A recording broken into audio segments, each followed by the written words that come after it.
참으로 좋으신 하나님 감사합니다. 총력전도 주일을 맞이하여 많은 영혼들이 주 앞에 달려나와서 하나님을 알고 또 주 예수님께 예배와 찬양과 경배를 올려드리게 하심에 감사드립니다. 오늘 이 기쁨의 날 우리도 기쁘지만 하늘의 천군천사도 무엇보다 우리 하나님 아버지께서 참으로 기뻐하신 줄로 믿습니다. 우리가 단순히 이 한 시간만을 우리 한 시기만을 정하여 하는 것이 아니라 일생을 살면서 구원받은 자로서 오늘도 내가 받은 이 구원의 기쁨을 우리 주변에 있는 많은 영혼들에게 주님 오시는 그날까지 한 영혼 한 영혼 구원하여서 주 앞에로 또 하나님의 나라를 이루어가고 만들어갈 수 있는 주의 백성들 예수님의 제자들에게 인도하여 주시옵소서.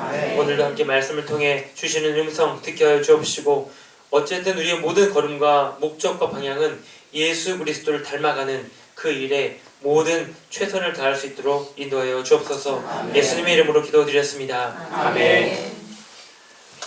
자, 하나님의 말씀 읽어보시겠습니다. 신약성경 누가복음 22장 39절에서 43절입니다. 누가복음 22장 39절에서 43절.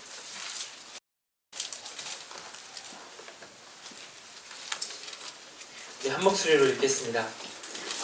예수께서 나가사 습관을 따라 감람산에 가시매 제자들도 따라갔더니 그곳에 이르러 그들에게 이르시되 유혹에 빠지지 않게 기도하라 하시고 그들을 떠나 돌 던질 만큼 가서 무릎을 꿇고 기도하여 이르시되 아버지여 만일 아버지의 뜻이거든 이 잔을 내게서 옮기시옵소서. 그러나 내 원대로 마옵시옵고 아버지의 원대로 되기를 원하나이다 하시니 천사가 하늘로부터 예수께 나타나 힘을 더하더라. 아멘.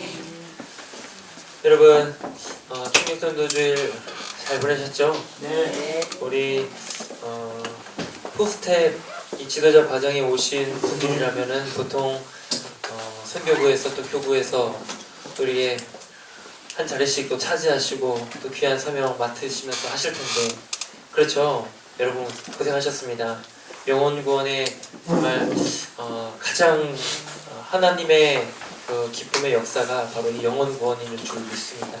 여러분 한 달 동안 고생하셨고 또 앞으로의 모든 걸음 속에 때가 되든지 또 기회가 되든지 안 되든지 항상 한 영혼을 구원하기 위해 애쓰시고 또 노력하시고 몸부림치시는 여러분 되길 바랍니다. 오늘 8과의 내용 보겠습니다. 거룩한 습관의 제자입니다. 거룩한 습관의 제자. 오늘 같이 읽으신 본문은 예수님께서 로마 군인들에게 잡히시기 전날 밤 겟세마네 동산에서 기도하시는 모습을 우리가 같이 보시는데요. 여기 말씀해 보시면은 39절에 중요한 단어가 오늘 키포인트가 바로 이 단어에 있습니다. 뭐냐면요, 습관을 따라 기도하셨다는 겁니다. 습관을 따라 예수께서 나가사 습관을 따라. 그러니까 지금 이 겟세마네 동산에 가셔서 기도하시는 것은 사실 예수님 이렇게 잡히시기 전날 밤만이 아니라 사실은 이 감람산에 예수님께서 제자들과 함께 기도하시러 자주 올라갔다는 얘기입니다. 이 공간뿐만이 아니에요. 예수님은 정말 어떤 때든지 간에 가장 먼저 하나님께 나아가 기도하시는 것이 예수님의 삶의 중요한 첫 단추였습니다. 오늘 우리가 함께 이 말씀을 통해서 보시면서 예수님처럼 우리도 습관을 쫓아서 습관을 따라서 여러분들이 예수님의 그런 태도와 예수님의 삶의 모습들을 여러분들의 삶의 습관으로 한번 길들여 보시길 바랍니다. 여기서는 이제 기도의 모습이 등장하지만 기도뿐만이 아니겠죠. 예수님이 드러내셨던 말투라든가 또 행동이라든가 예수님의 생각이라든가 이것들이 다 이제 여러분들의 습관이 되시길 바랍니다. 자, 첫 번째는 좋은 습관을 가진 제자입니다. 예수님의 거룩한 습관, 바로 습관을 따라서 기도하시고 또 마가복음 1장 35절 새벽 아직도 밝기 전에 예수께서 일어나 나가 한적한 곳으로 가사 거기서 기도하시더니. 그러니까 예수님의 시작은 삶의 시작은 하루하루의 시작은 기도였습니다. 항상 기도하러 가시고 또 습관을 따라 기도하러 가시고 이것이 바로 예수님의 삶의 모습처럼 여러분들에게도 이렇게 기도하는 습관을 가지시기를 바랍니다. 기도하는 습관. 이렇게 보면은 여러분들에게도 기도하는 습관이 있으실 것 같아요. 그렇죠?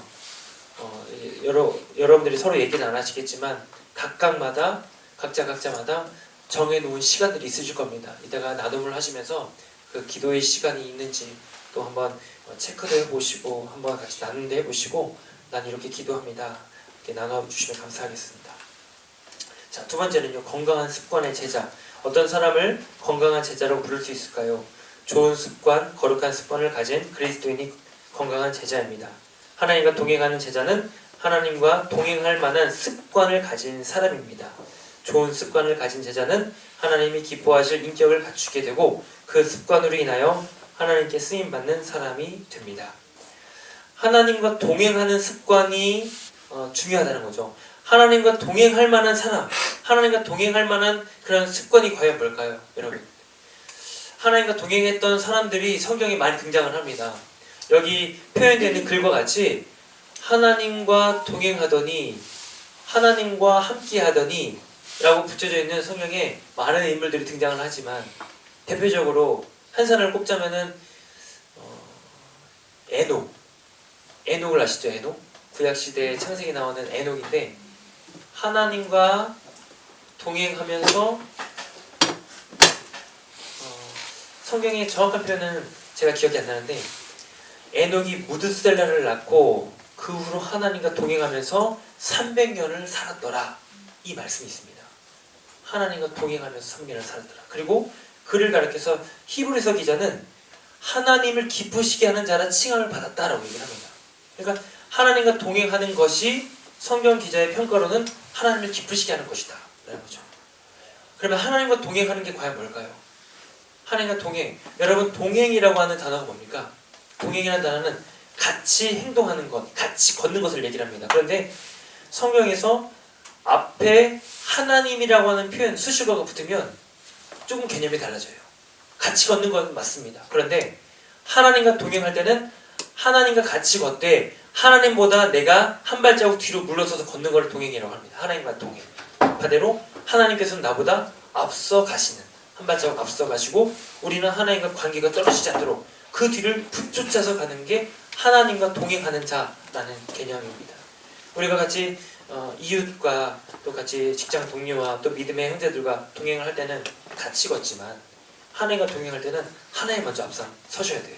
그래서 내가 싸우고 내가 몸부림치는 것이 아니라 앞서 가시는 하나님께서 승리하시고 이겨놓으신 것들을 뒤쫓아가는 우리들이 마치도 전리품 수고하듯이 하나님이 이기신 것에 대해서 감사와 영광을 드리면서 내 것으로 취하는, 그게 바로 하나님과 동행하는 자, 그리고 그들이 누리는 기쁨일 줄을 믿습니다.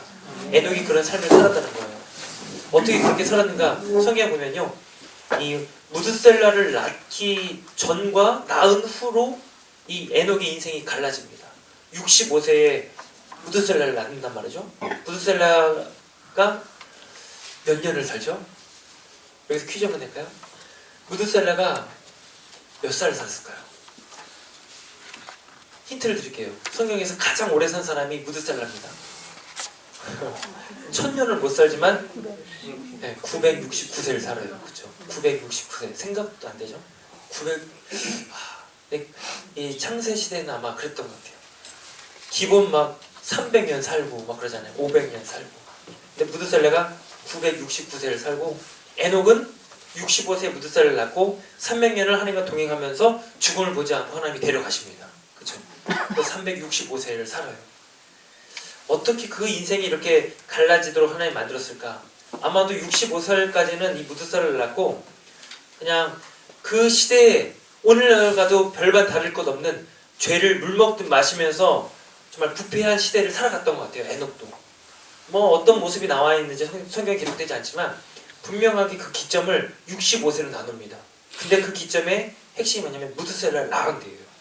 이 무드셀라를 낳고 나서 어떠한 충격적인 일이 벌어집니다. 그게 뭐냐면 여러분들도 우리 자녀를 낳으시고 하면은 이름을 우리 뭘로 짓습니까? 부모님들이 기도하시면서 우리는 어쨌든 이제 기독교인으로서 성도로서 하나님께 기도하면서 그 뜻을 묻잖아요. 그렇지 않습니까? 그래서 하나님의 뜻과 하나님의 그 응답 속에서 자녀들의 이름을 짓는데 히브리인들은 더더욱 그랬습니다. 히브리인들은 아버지가 이름을 짓는데 그냥 아버지 생각이 아니에요.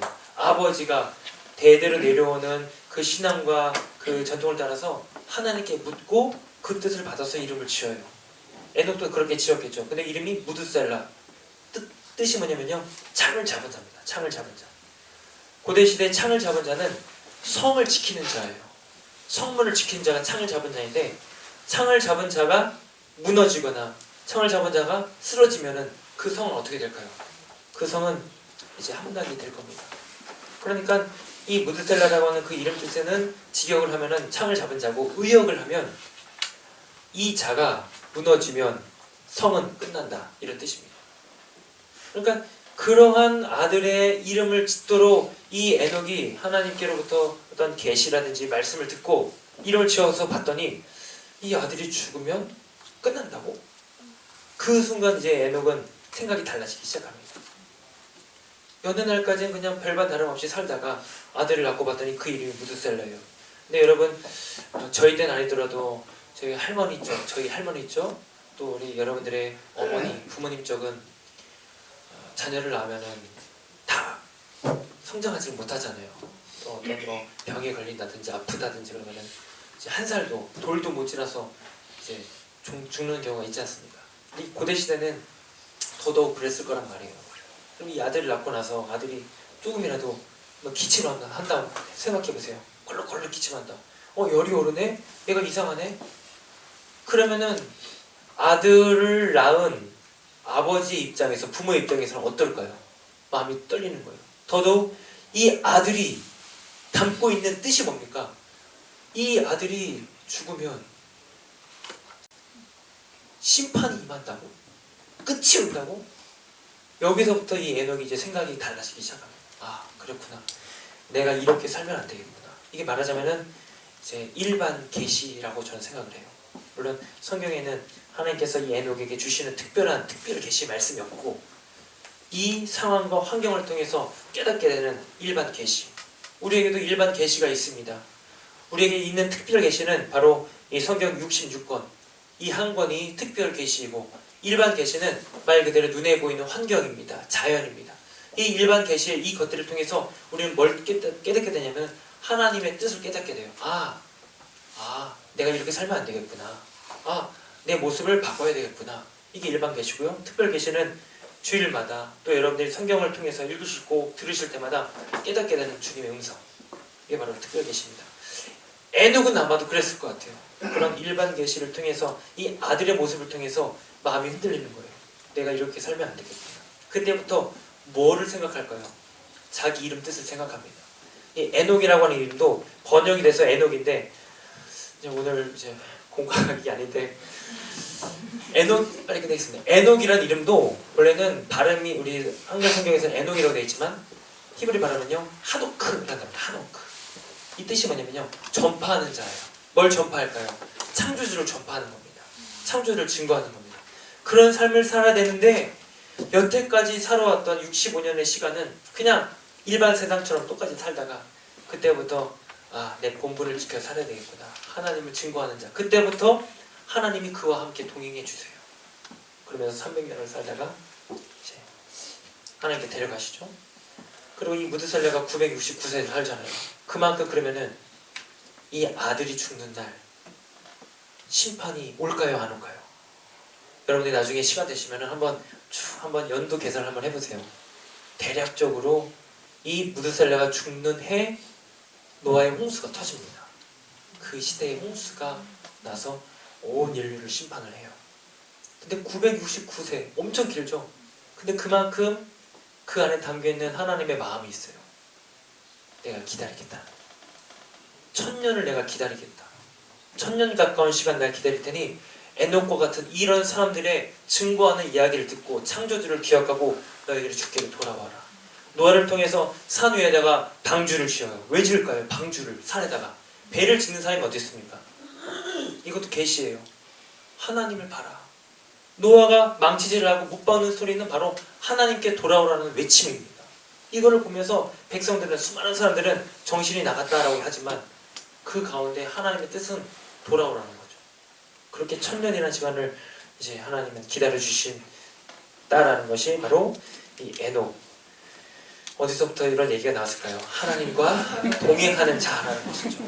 여러분 어쨌든 하나님과 동행할 만한 습관이 뭐냐면요. 그래서 여러분들 하나님의 말씀을 담임 목사님께서도 그러시지만 우리 부목사님도 그러시지만 말씀을 여러분 읽으십시오. 가까이 하십시오. 오늘 8과 거룩한 습관의 제자도 중심되는 이 말씀이 뭐냐면요. 말씀을 가까이 하는 겁니다. 여러분들이 그러한 하나님과 동행할 만한 습관을 기르시고 가지시기를 바랍니다. 자, 세 번째, 습관이 성격을 만들고 결국 운명을 결정합니다. 생각이 반복되면 행동이 되고 행동이 반복되면 습관이 되고 또 습관들이 계속 쌓이고 모이다 보면 성격이 됩니다. 그 성격의 조합이 결국 그 사람의 운명을 이제 결정한다라는 것이죠. 굉장히 일리 있는 말씀입니다. 자, 그 사람에게 감동을 하는 이유가 뭘까요? 잘 보면은 그 사람의 성격 때문에 감동을 합니다. 야, 저 사람 마음에 들어. 근데 그 성격이 그렇단 말이죠. 그 성격을 이루기까지 뭐가 계속 쌓여져 왔냐면요. 습관이 쌓여져 와요. 습관. 그러니까 오늘 내가 하는 이 행동 하나가 중요할까요? 중요하지 않을까요? 굉장히 중요합니다. 오늘 내가 뭘 하는가에 따라서 이게 한 번, 두 번 습관이 되면 성격이 되고 성격이 되면은 이제 우리의 삶이 그렇게 바뀌어지게 된다는 거죠. 자, 그러면요 오늘 두 번째로 가셔서 다윗 왕의 습관을 보겠습니다. 다윗과 사울의 비교를 통해서 어떤 습관을 우리에게 말씀하시는가 보여주고 있습니다. 우리 작은 이제 2번 한번 보십시오. 다윗 왕의 10가지 습관. 다윗 왕의 생애를 보면 인간적인 실수도 있었지만 하나님께서 기뻐하셨던 좋은 습관들이 있었습니다. 그 습관이 성격이 되고 결국 그의 운명을 이끌게 되었습니다. 다윗의 10가지 습관을 소개하고자 합니다. 첫 번째는 질문하는 습관입니다. 질문하는 습관. 이 습관은 말 그대로 기도의 습관이에요. 예레미야 12장 1절 TV에 보이시나요? 한번 같이 읽어보실까요?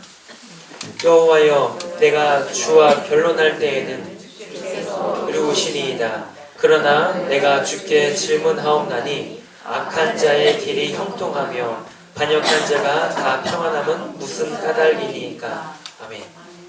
이것은 말 그대로 예레미야의 기도입니다. 예레미야가 하나님께 질문을 하고 대화를 하는 겁니다.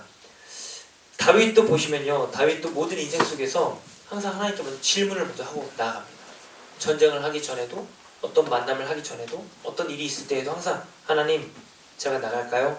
싸울까요? 말까요? 항상 물어봐요. 그 하나님이 나가라. 내가 너에게 승리를 주겠다. 그 대답을 해주시고 때로는 아니다. 멈추어라. 하시는 때도 있습니다. 중요한 건 이 다윗이 어떤 일을 하든지 하나님께 여러 번 물었습니다. 하나님께서는 다윗이 물을 때마다 응답을 해주셨습니다. 묻는 습관은 어떤 모습으로 드러날까요? 바로 기도하는 모습입니다. 항상 문제를 만날 때마다 기도하며 하나님께 묻는 것입니다. 다윗은 언제나 하나님께 엎드려 기도하며 질문하는 사람이었습니다.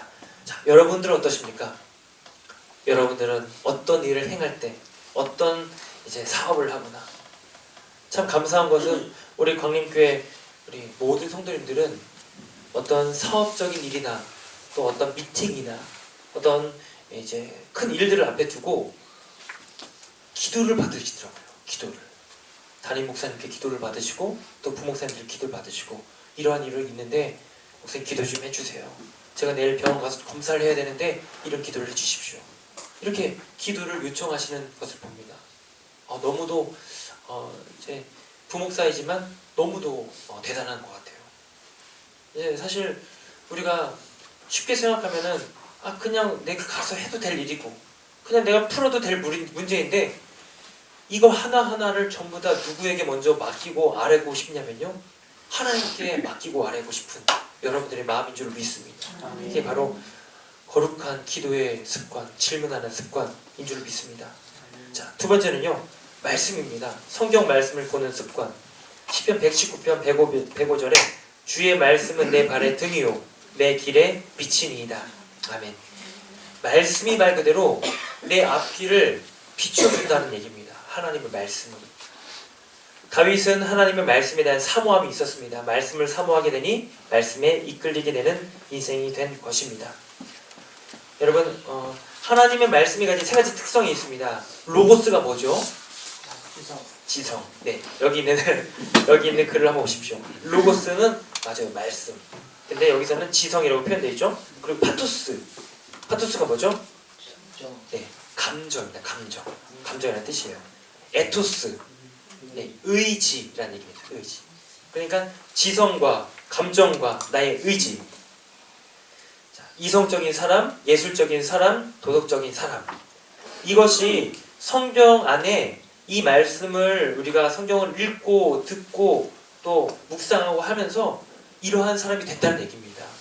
이성적으로 또 예술적이기도 하고 감정이 풍부해지기도 하죠. 그리고 도덕적으로, 윤리적으로 어떻게 내가 순종하고 지켜야 될 것이 무엇인지 깨닫게 된다는 얘기입니다. 다윗은 하나님의 말씀을 보고 즐거워하면서 이성적인 사람, 예술적인 사람, 도덕적인 사람으로 변해갔습니다. 오늘 말씀에는 없지만 제가 말씀 구절 한 구절 좀 준비해봤습니다. 열왕기상 2장 2절에서 3절의 말씀인데요. 그냥 들어보셔도 됩니다. 다윗이 죽기 전에 마지막으로 솔로몬에게 남기고 유언으로 남긴 말씀이에요. 이야기입니다. 내가 이제 세상 모든 사람이 가는 길로 가게 되었노니 너는 힘써 대장부가 되고 내 하나님 여호와의 명령을 지켜 그 길로 행하여 그 법률과 계명과 율례와 증거를 모세의 율법에 기록된 대로 지키라. 그리하면 내가 무엇을 하든지 어디로 가든지 형통할지니라. 아멘. 솔로몬에게 남긴 마지막 유언.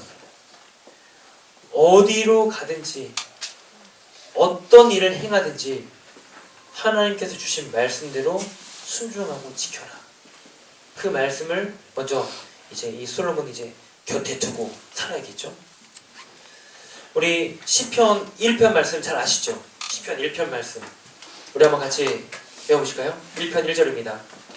복 있는 사람은 악인들의 꾀를 쫓지 아니하며 죄인들의 길에 서지 아니하며 오만한 자들의 자리에 앉지 아니하며 오직 맞아 2절은 뭐죠? 오직 여호와의 율법을 즐거워하며 그 율법을 주야로 묵상하는 자로다. 아멘. 괜찮아요. 저도 틀려요. 주야로 묵상하는 자로다. 자, 세 가지를 금했어요. 오만한 자들을 따르지 말고 죄인들의 길에 서지 말고 또 맞나요? 악인들의 어쨌든 순서는 다릅니다. 쫓지 말고 따르지 말고 앉지 말라.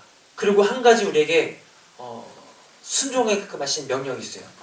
하나님의 말씀을 즐거워하고 그것을 주야로 묵상하라. 너무도 중요한 말씀 여러분 가슴에 새기시기 바랍니다. 여러분 즐거워한다는 것은요 그냥 말씀 좋아 이게 아니에요. 즐거워한다는 것은요 아무리 일을 열심히 하더라도요 그 일을 즐기는 사람을 이길 수는 없습니다. 아무리 준비를 해서 노력을 한다 하더라도요 정말 이것이 이 일이 즐거워서 하는 일은 즐거워서 하는 사람은 감당할 수가 없다는 얘기예요. 그만큼 즐거워한다는 것은 우리에게 굉장한 역동력을 안기게 해줍니다. 그래서 여기서 율법을 즐거워하다라는 말은 이런 얘기입니다.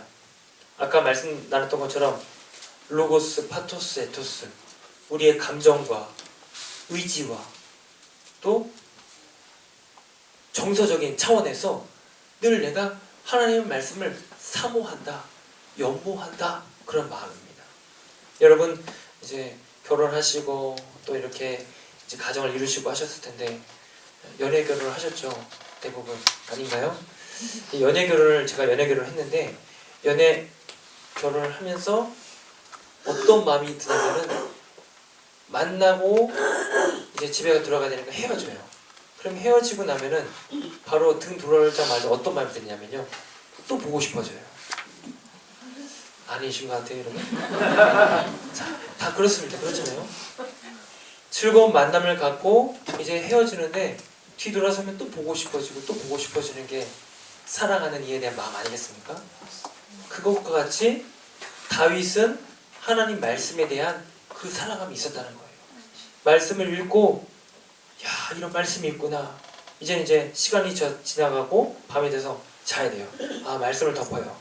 근데 누워서 눈을 감고 있는데 말씀이 계속 또 떠올라요. 그럼 일어나가지고 또 말씀을 또 읽다가 아 안돼 이러면 안 되지. 내일 일어나야지 또 덮고 계속 이런 경험이 있으십니까? 아멘. 아멘 하시면서 이런 경험이 있어요. 이게 바로 말씀을 사모하는 것, 사랑하는 것, 즐거워하는 것입니다. 그래서 한순간이라도 이 말씀을 내가 듣지 않으면 살 수가 없는 거예요. 이렇게 끄덕끄덕 계시는 거 하셔야 돼요. 그게 바로 말씀을 사모하고 여기 말씀을 즐거워하는 자입니다. 즐거워하는 자가 동일하게 어떤 뜻을 갖고 있냐면요. 굶주려 하는 사람, 목말라 하는 사람이에요. 말씀에 대해서 목말라 하는 사슴이 시냇물을 찾기에 갈급한 같이 목말라 하듯이 그렇게 하나님의 말씀을 즐거워하는 또 사모하는 마음으로 갈급해하는 사람이 건강해 보십시오. 건강해 보면 식욕이 돋아요. 그렇죠? 먹어도 또 먹고 싶어져.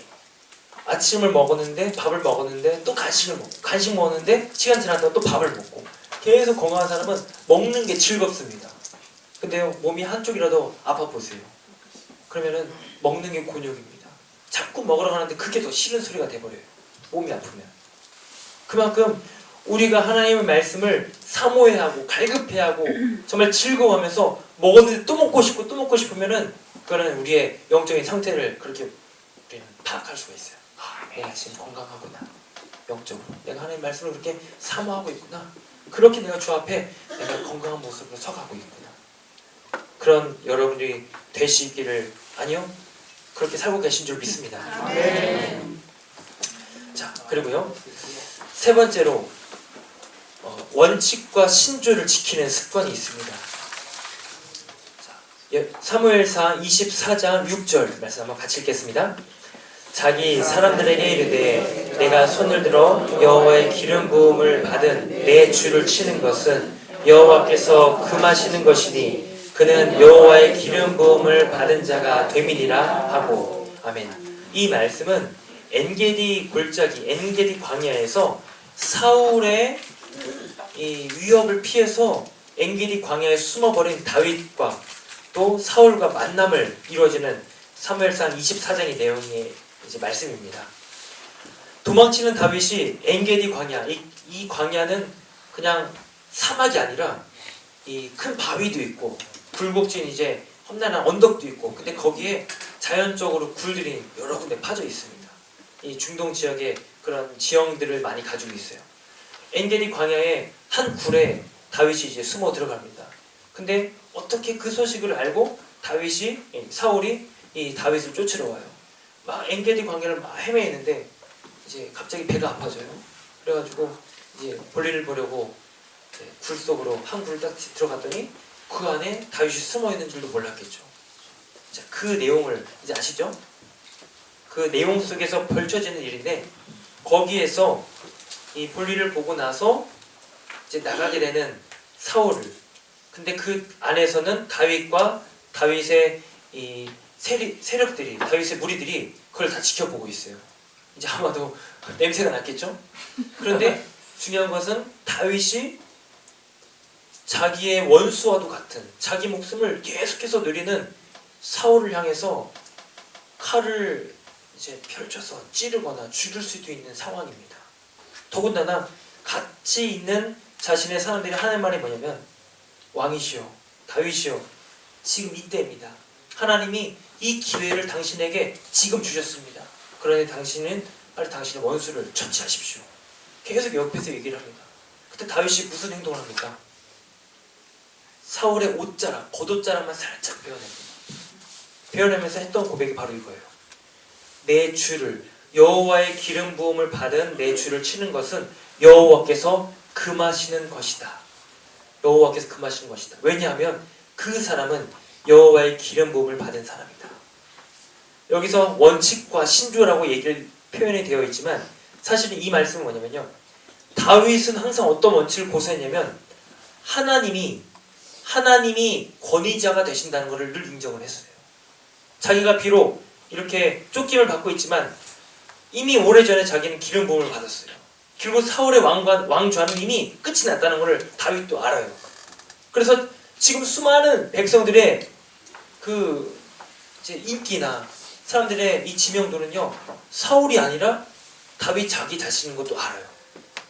그러면은 우리 생각에서는 그렇게 인기를 받고 또 그렇게 더 높아져 가고 나도 기름 부음을 받았고, 근데 저 사울은 자꾸 날 죽이려고 그러고, 그리고 옆에 있는 사람들은 이제 사울은 끝났으니까 사울 처치하라고 그러고, 그럼 여러분들은 어떤 결정을 하실까요? 아 그래? 아 그래, 이제 모든 것들이 다 이제 내 쪽으로, 하나님도 날 인정해 주셨으니까 내가 그냥 처치하고 내가 왕이 되야겠다. 더 이상 이렇게 쫓기는 시세 살고 싶지 않다. 저 적군 지역까지 가서 침을 질질 흘려가면서 병자처럼 이렇게 살고 싶지 않다. 그렇게 해서 칼을 빼가지고 찌를 수도 있습니다. 근데 마지막까지 다윗이 붙잡고 있었던 것이 뭐냐면은, 나보다, 내가 지금 왕이지만 나보다 위에 계신 분이 누구냐면은 하나님, 그 하나님의 권위를 인정해야 되는구나.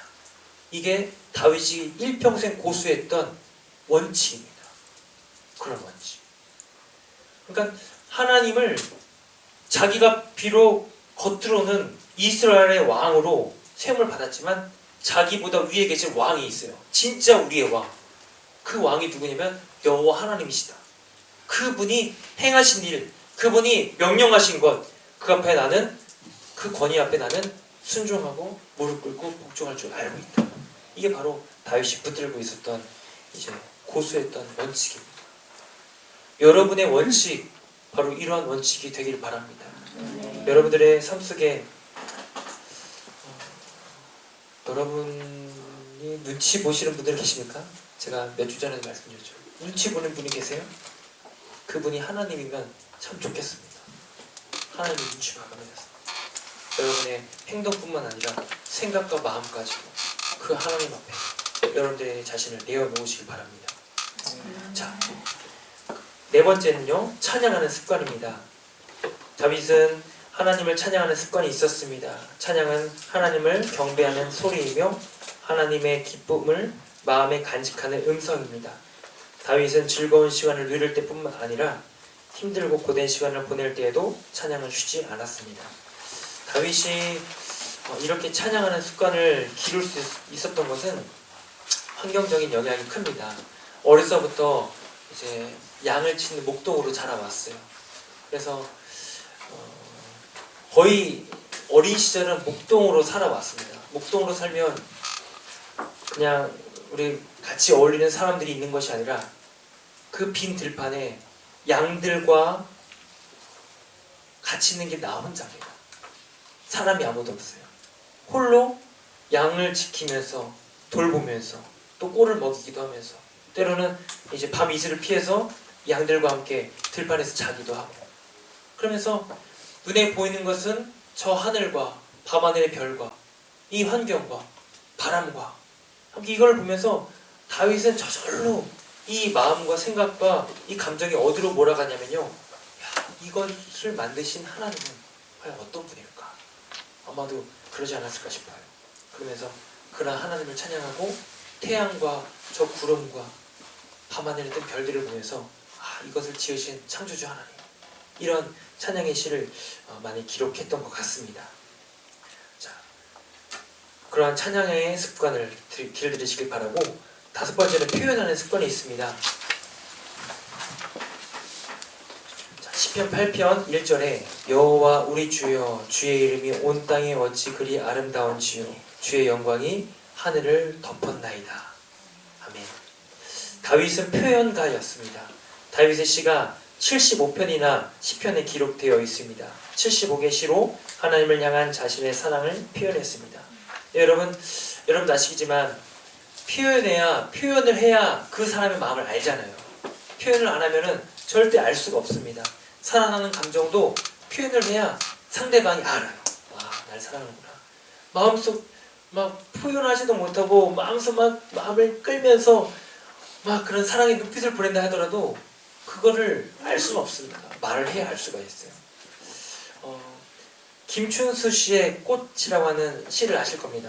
제가 이제 몇 소절만 읽어드릴게요. 네. 내가 그의 이름을 불러주기 전에는 그는 다만 하나의 몸짓에 지나지 않았다. 내가 그의 이름을 불러주었을 때 그는 나에게로 와서 꽃이 되었다.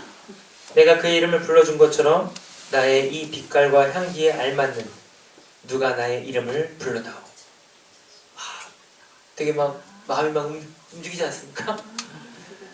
그 이름을 불러주기 전에는 그냥 하나의 몸짓에 불과했대요. 그건 꽃이 아니었어요.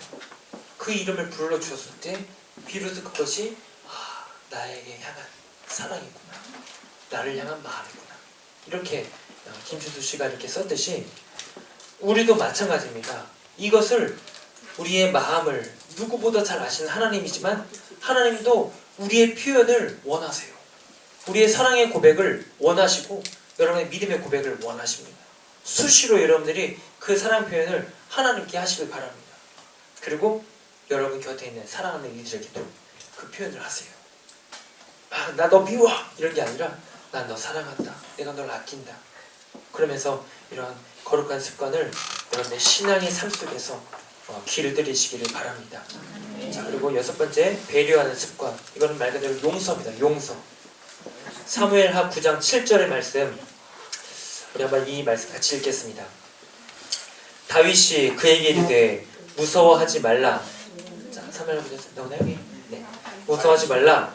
내가 반드시 내 아버지 요나단으로 말미암아 내게 은총을 베풀리라. 내가 내 할아버지 사울의 모든 밭을 다 너의 도로 주겠고 또 너는 항상 내 상에서 떡을 먹을지니라 하니. 아멘. 여기 다윗으로 하여금 이 이야기를 듣는 대상이 누구냐면 사울의 아들인 요나단의 아들인 무비보셋이라는 사람이에요. 이 무비보셋이라는 사람이 사울의 손자이죠. 근데 지금 이 시기는 이미 사울과 요나단은 이미 죽어서 없습니다. 공식적으로 다윗이 이스라엘의 왕이 되어진 상태입니다. 그러면 자기가 왕이 됐고 거의 한 20년이란 긴 시간 동안에 사울로부터 쫓김을 당하고 죽을 위기를 수없이도 맞이했던 다윗이라고 한다면 사울을 생각도 하고 싶지 않았을 겁니다. 그런데 사울의 손자인 그 씨인 무비보셋이라는 사람이 딱 나타났어요. 이렇게 이 사람이 나타난 이유도 있습니다. 사실은 이 사람을 어떻게 발견한 것이 아니라 다윗이 왕에 오르자마자 처음으로 자기 입으로 내뱉었던 질문이 뭐냐면요, 사울의 집에 아직도 남은 사람이 있느냐, 이걸 물어요. 왜 묻냐면은 그 사람들을 처치하겠다, 이게 아니에요. 그 사람들에게 내가 자비를, 사랑을, 긍휼을 베풀겠다, 이 목적으로 사울의 집에 남은 사람을 찾게 됩니다. 그래서 수서문에서 찾아봤더니 다리를 절뚝거리는 청년이 하나 나와요.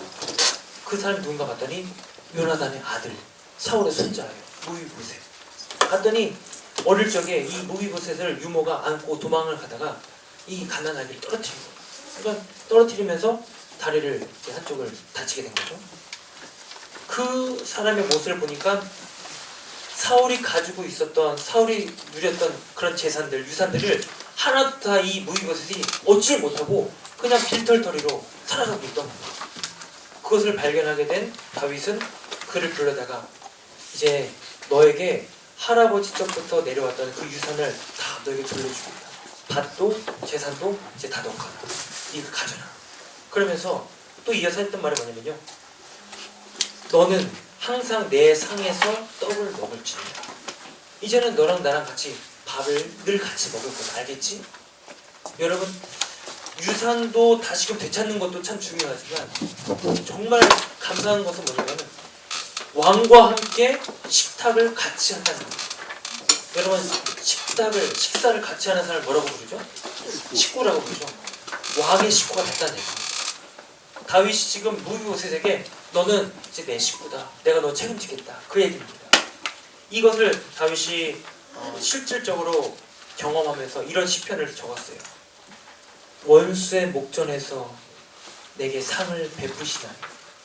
시편 23편의 말씀. 원수의 목전에서 내게 상을 베푸사. 이 말씀이 다윗이 실질적으로 경험했던 겁니다. 한참 동안 사울의 그 쫓김 앞에서 도망다니고 숨고 도망다니고 뛰어다녔던 이 다윗에게 항상 하나님께서는 그 자리에 음식을 베풀어 주셨어요. 먹고 살 수 있도록, 생존할 수 있도록, 살아갈 수 있도록 그것들을 수없이 경험을 했습니다. 그거를 다윗이 경험하고 나서 이제는 이것을 베푸는 거예요. 남겨져 있는 자기의 대적이었지만 그 사람을 아끼고 사랑하고 긍휼을 베풀면서 내가 너에게 상을 같이 베풀겠다. 내가 누린 구원을 너도 같이 이제 나와 함께 누리자. 이게 바로 다윗의 모습이자 오늘 이 자리에 계신 여러분들의 모습이 되기를 바랍니다. 우리는 첫 번째로 이 곁에 있는 이웃들을, 또 연약한 이들을 우리가 돌봐야 하는 이유가 뭐냐면요, 그냥 우리가 예수님 믿으니까 아니에요. 원래의 목적이 뭐냐면요, 우리가 원래 그 자리에 있었던 사람입니다. 그렇게 우리는 죄 가운데 죽음 가운데 머물러 시간 지나가면 끝나버릴 인생이었지만 하나님은 우리를 사랑하셔서 우리를 그 자리에서 건져내셨어요. 우리에게 상을 베풀어 주셔서 하나님의 친구요, 하나님의 가족이요, 식구로 우리를 불러주셔서 우리가 이 자리에 있지 않습니까? 여러분, 우리 곁에 있는 분 한번 보십시오. 지금도 이제 식사하시고 졸리시기도 하니까 보시면서 웃으면서 우리 힘냅시다. 이런 테이블이 사실은 식탁의 자리 아닙니까? 이런 식구의 자리를 하나님께서 우리에게 베풀어 주셨다고요. 그것이 이제 중요한 동기가 돼요. 그렇게 우리가 하나님의 식구가 되었으니 우리 또한 받은 은혜를 이제 나눠보내는 거예요. 나눠보내면서 그들을 돌보고 용서해주고 긍휼을 베풀고 사랑하는 이러한 용서의 습관, 배려하는 습관을 여러분들이 기르시기를 바랍니다. 네. 자, 그리고 7번째는 단순화하는 습관이 있고요. 자, 8번째는 내면화하는 습관입니다. 이 내면화하는 습관은 반복되는 죄를 끊는 습관을 가리킵니다. 우리가 예수님으로 하여금 구원받은 백성이 되었어요. 근데 여전히 우리 육신에 머물다 보니까 또 죄를 짓기 마련이에요. 근데 중요한 것은 오늘 이 지은 죄를 가지고 오늘 이렇게 주일 앞에 하나님 앞에 나와서 회개하며 예배드리면서 하나님, 제가 지은 모든 죄 지금 회개합니다. 저를 용서해 주십시오 라고 고백을 하고 예배 드리고 뒤돌아서서 세상을 나갔는데 어제 회개했던 그 죄를 똑같이 지어요. 그거는 누구도 피할 수 없는 이 문제일 겁니다. 저도 마찬가지고요. 이 반복되는 이 죄를 끊어낼 수 있는 의지마저도 여러분들이 하나님께 구하시기 바랍니다. 더 이상 반복되는 죄 제가 짓고 싶지 않습니다. 그 더러운 죄 제가 이제 끊고 싶습니다. 주님 저를 도와주십시오. 그리고 9번째는 중요한 일부터 먼저 하는 습관. 중요한 일과 급한 일이 있습니다. 긴급한 일. 정말 내가 당장 지금 해야 될 일. 근데 여러분 자세히 살펴보면은 물론 어떤 목숨이나 생존에 걸린 문제는 해야 되겠지만 내가 여기는 긴급한 일이 있고 중요한 일이 있는데 긴급한 일보다 사실은 진짜 해야 될 일은 중요한 일이 더 됩니다. 이건 제가 나중에 한 번 더 설명을 드릴 시간이 있을 것 같아요. 자, 중요한 일을부터 먼저 하라는 거죠. 다윗이 사무엘하 6장 2절을 보시면요, 다윗이 일어나 자기와 함께 있는 모든 사람과 더불어 바알레 유다로 가서 거기서 하나님의 궤를 메어 오려 하니 그 궤는 그룹들 사이에 좌정하신 만군의 여호와의 이름으로 불리는 것이라. 다윗이 왕이 앉자마자 했던 것이 뭐냐면은 하나님의 언약궤를 다윗 성으로 예루살렘으로 가지고 옵니다. 제일 먼저 그걸 했어요. 사울 시대는 사실 언약궤 그 이름조차 등장하지 않아요.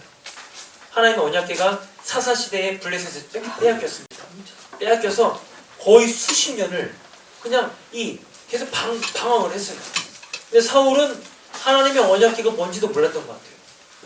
등장하지도 않습니다. 근데 다윗은 왕이 되기까지, 이 자리에 앉기까지 수도 없이 이걸 생각했을 겁니다.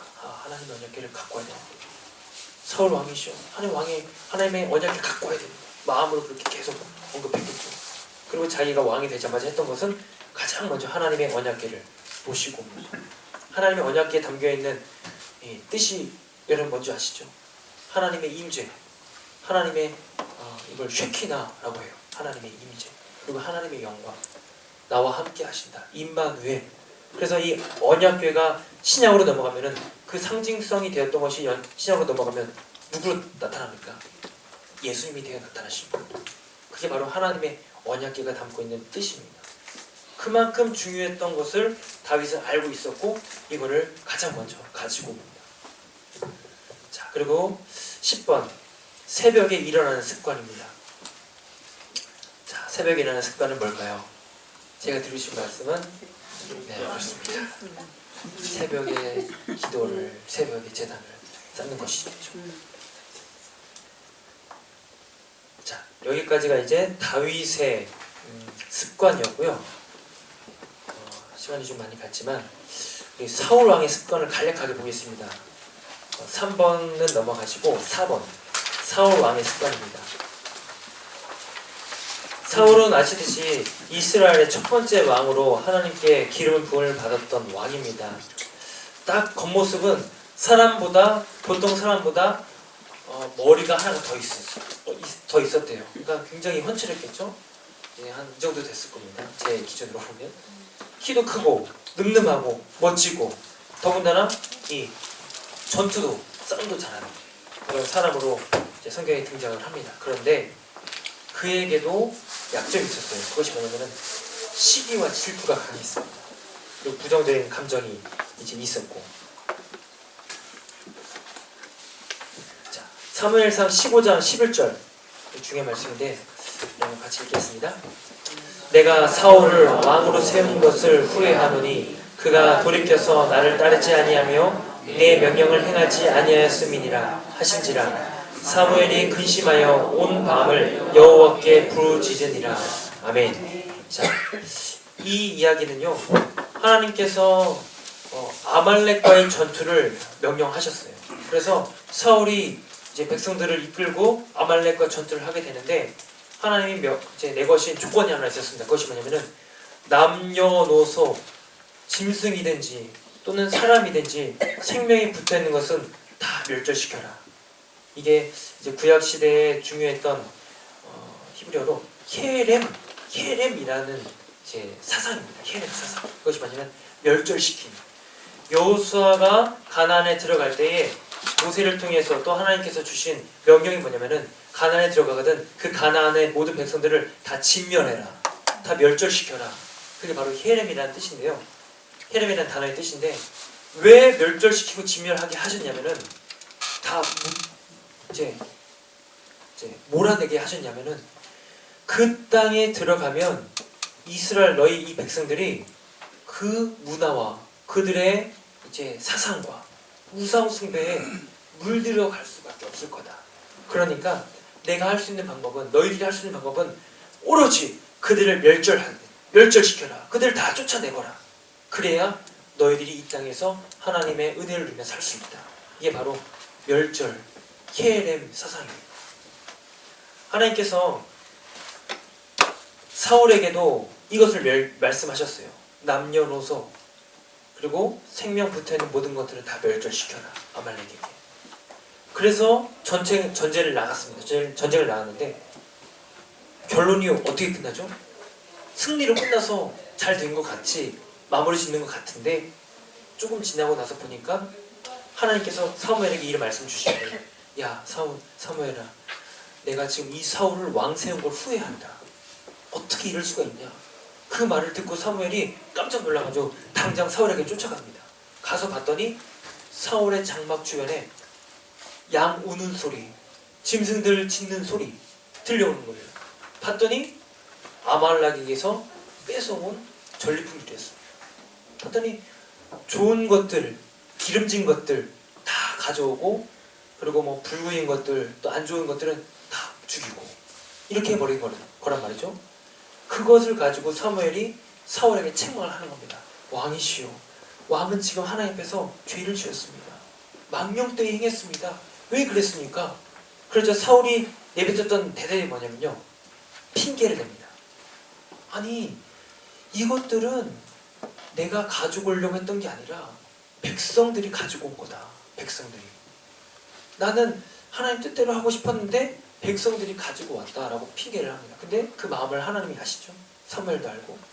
그래서 거기서 이제 사무엘이 사울에게 내뱉었던 결론이 뭐냐면 당신의 왕좌는 이제 끝이 났습니다. 하나님께서 당신을 버리셨습니다. 왜냐하면 당신이 여호와의 말씀을 버렸기 때문에. 당신도 하나님께 이제 버림을 받았어. 그때부터 이제 다윗의 왕가는 이제 추락의 길을 가게 되죠.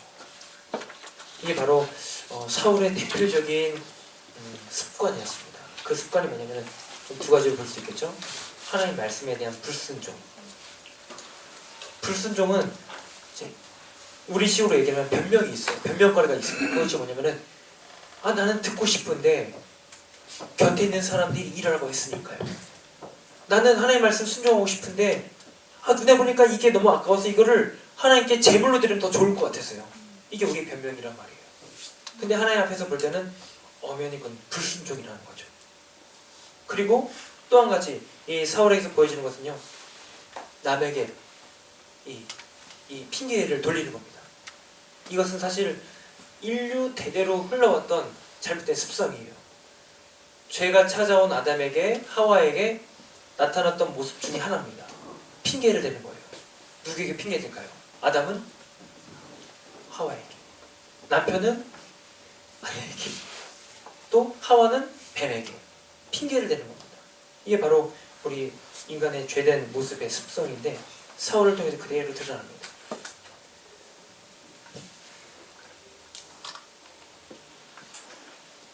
자, 그래서 하나님께서 이 사울을 향해서 내가 후회한다, 왕세형을 후회한다. 이 후회한다는 것은 하나님이 행하신 일에 대해서 후회한다는 얘기가 아니라 그만큼 지금 사울이 저지른 죄가 하나님 앞에서 얼마나 잘못된 것인지 하나님의 그 마음을 표현하고자 이렇게 얘기를 하신 겁니다. 내가 후회한다. 너무도 마음이 아프신 거죠. 아말렉에 대해서 내가 명령한 것을 왜 너는 지키지 않았냐. 여기서 왜 아말렉을 하나님께서 이렇게 이제 진멸하도록 말씀하셨냐면,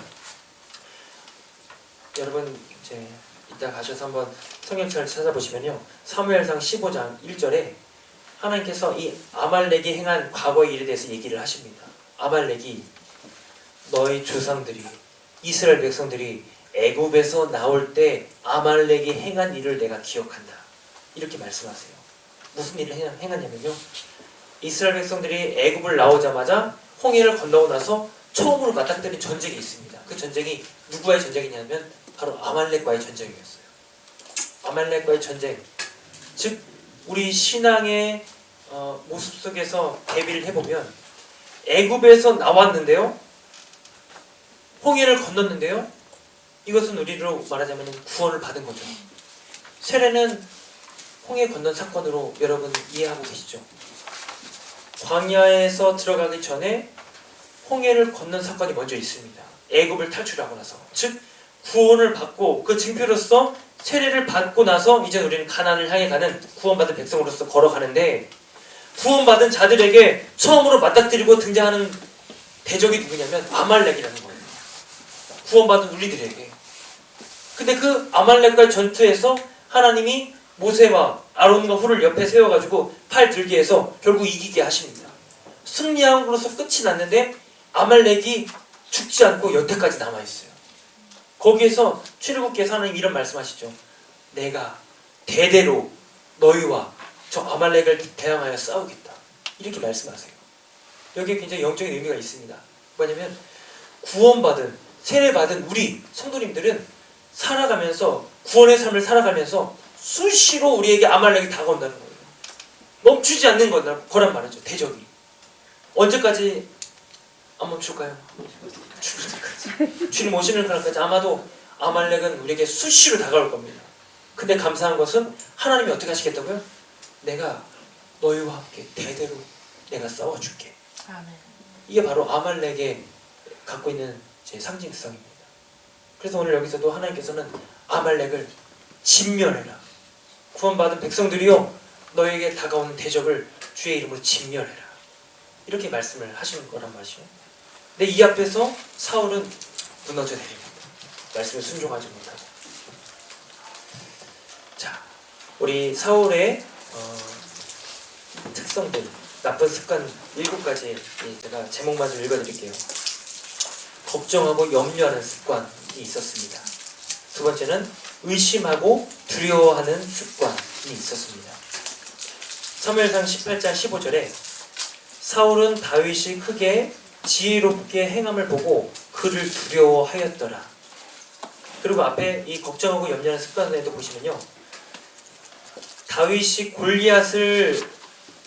골리앗과 싸워서 이긴 그 일로 인해서 백성들 사이에서 다윗의 이야기가 막 전파됩니다. 야, 다윗이 저 골리앗을 죽였대. 그러면서 여인들이 노래를 만들어 부릅니다. 사울은 천천히요, 다윗은 만만히요.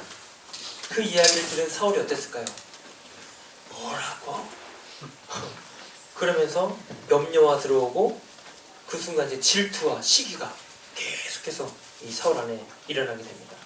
그리고 세 번째는 욕하는 습관, 그리고 네 번째는 저주하는 습관.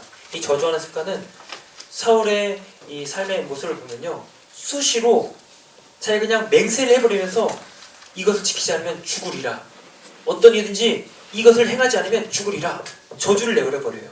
근데 이 저주에 딱 누가 먼저 걸리게 되냐면은 요나단이 걸립니다. 그래서 결국엔 이제 요나단도 너 죽으리라 했지만 결국 요나단은 그것을 살아남죠. 이러한 저주하는 습관이 있었습니다. 그리고 거짓말하는 습관, 그리고 여섯 번째는 도둑질하는 습관. 이 도둑질하는 습관만 말씀을 드리고 마치겠습니다. 사무엘상 15장 12절, 우리 전사님 사무엘상 15장 12절 제가 읽어드릴게요. 사무엘이 사울을 만나려고 아침에 일찍이 일어났더니 어떤 사람이 사무엘에게 말하여 이르되 사울이 갈멜에 이르러 자기를 위하여 기념비를 세우고 발길을 돌려 길갈로 내려갔다 하는지라. 아멘. 자, 사무엘상 15장 12절 말씀인데 아까 아말렉과의 전투에서 벌어진 이야기입니다.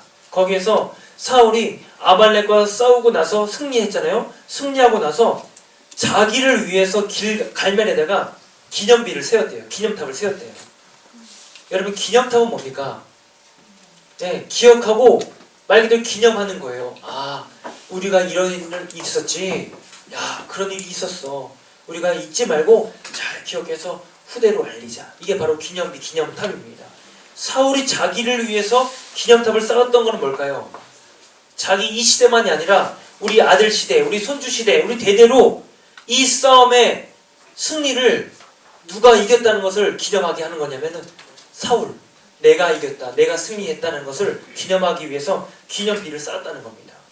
말 그대로 이 모든 승리와 영광과 찬양을 하나님께 드려야 것인데 이거를 돌려서 자기가 받는 거예요. 하나님의 영광을 가로채는 거죠. 이런 영광을 가로채는 일은 알게 모르게 우리 안에 많이 벌어집니다. 내가 드러나고 싶고 내 이름이 더 높아지고 싶고 사람들이, 성도님들이 윤사무엘 목사 이름을 더 기억하게 하는 것, 이게 잘못된 습관이라는 거죠. 그래서 여러분들의 삶에는 누구의 이름, 내 이름이 아니라 세 글자, 예수님, 하나님, 성령님. 쉽죠? 우리 성부, 성자, 성령, 우리 하나님의 이름, 여호와의 이름, 그 이름만 여러분이 기억하시고 영광을 돌려드리길 바랍니다. 자, 그리고 일곱 번째, 타락한 행동의 습관이 있었습니다. 자, 이제 여러분들의 습관을 이제 돌아볼 때가 되었습니다. 우리 소개할 내용을, 질문을 좀 보십시오. 첫 번째는 다윗 왕의 좋은 습관들과 사울 왕의 나쁜 습관들을 살펴보며 나에게는 어떤 습관이 있는지 한번 살펴보시길 바랍니다. 그리고 두 번째는 우리 한번 같이 읽어볼까요? 그리스도인의 습관에 관해 생각해 봅시다. 작은 영역에서 감사하는 마음으로 기도하고 감사를 말로 표현하는 습관, 남을 먼저 생각하고 남의 입장에서 동일시하여 말해주는 습관, 그리고 잠자리에서 눈 뜨고 의식을 갖자마자 무릎 꿇고 기도하는 습관 등이 있을 것입니다. 나에게는 주님을 향한 자발적인 헌신의 결과로 생긴 습관들이 무엇이 있는지 생각해 봅시다. 자, 이 내용들 같이 한번 나눠보시고 오늘 함께 나눴던 말씀이나 또 성경 구절이 어떤 것인지 한번 나눠보시고 오늘 동일하게 나눴던 내용들 또 여러분 같이 말씀 들으시면서 마음속에 들었던 생각들을 기도문으로 바꿔보시기를 바랍니다. 자, 우리 권선희 집사님 같이 요 앞으로 이쪽 맨 앞으로 오실까요? 우리 같이 좀 토의하시고 나눔을 가지시고 좀 마시도록 하겠습니다.